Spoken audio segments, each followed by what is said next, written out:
Hi guys, welcome to my new blog. আজকে আমি নিয়ে চলে এলাম আমার বানানো জীবনের প্রথম ফ্রেঞ্চ ফ্রাই।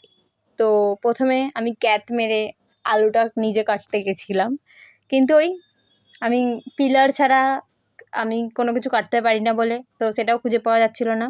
তো তারপর কোনো মতে আমি ছাড়ানোর চেষ্টা করছিলাম, তারপর মাকে দিয়ে দিলাম, পারলাম না বলে। তারপর মা সুন্দর করে আমাকে আলুগুলো ছাড়িয়ে দিল। তারপর শুরু হলো আসল কাহিনী।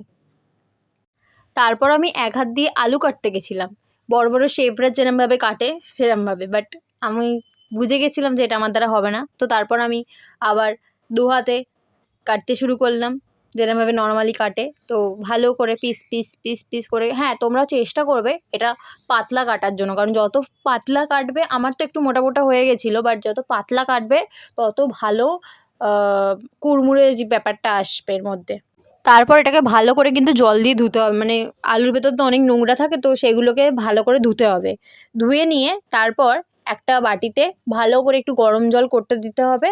ওটাকে একটু ভালো করে গরম জলটা করতে দিতে হবে, মানে ফুটবে সেই সময় একটু নুন দিয়ে ওর মধ্যে তারপর আলুগুলো ওর মধ্যে দিতে হবে, দিয়ে ঠিক 5 মিনিট রেখে দিতে হবে। 5 মিনিট পর ওটা একটা ঠান্ডা জলের বাটিতে আলুগুলোকে তুলে নিতে হবে। আমি ঠান্ডা জল ইউজ করেছি, অনেকেই করে না, তোমরা চাইলে করতে পারো, স্কিপও করতে পারো। এটা তুমি নর্মাল একটা রুমাল বা টিস্যু নিয়ে ওর মধ্যে আলুগুলোকে রাখতে পারো, তবে আমার মনে হয় ঠান্ডা জলে রাখলে জিনিসটা ভালো সফটনেসটা আসে।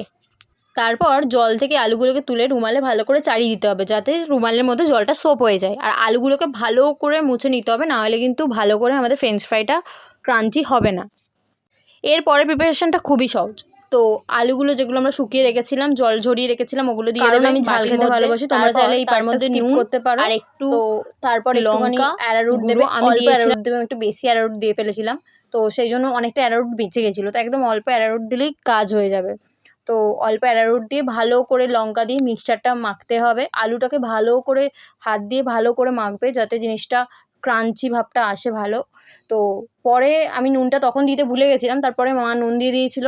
তো এবার হলো মেন পার্ট, আমরা ফ্রেঞ্চ ফ্রাই ভাজবো। তো এবারে বাঙালিতে এটাকে আলু ভাজা বলে যদিও, কিন্তু সত্যি বলতে আলু ভাজা, নর্মাল আলু ভাজার থেকে এটা খেতে খুবই সুন্দর। তারপর ভালো করে লাল লাল করে আলুগুলোকে ভেজে নাও, যতক্ষণ না লাল লাল হচ্ছে ভেজে যাবে ভালো করে। তো তারপর সুন্দর করে পরিবেশন করো। আমার কাছে কেচাপ ছিল না বলে আমি নর্মালি খেয়েছিলাম, কিন্তু তোমাদের কাছে কেচাপ থাকলে ট্রাই করে দেখো, এটা কেচাপের সাথে বেশি ভালো লাগে। তো থ্যাংক ইউ ফর ওয়াচিং। ব্লগটা ভালো লাগলে একটা লাইক অ্যান্ড সাবস্ক্রাইব করে দিও। স্টে টিউনড, আর একবার অন্তত এটা বানিয়ে দেখো, সত্যি এটা খুব সুন্দর খেতে হয়েছিল। একবার ট্রাই করে আমাকে জানিও। আশা করি তোমাদের ভালো লাগবে।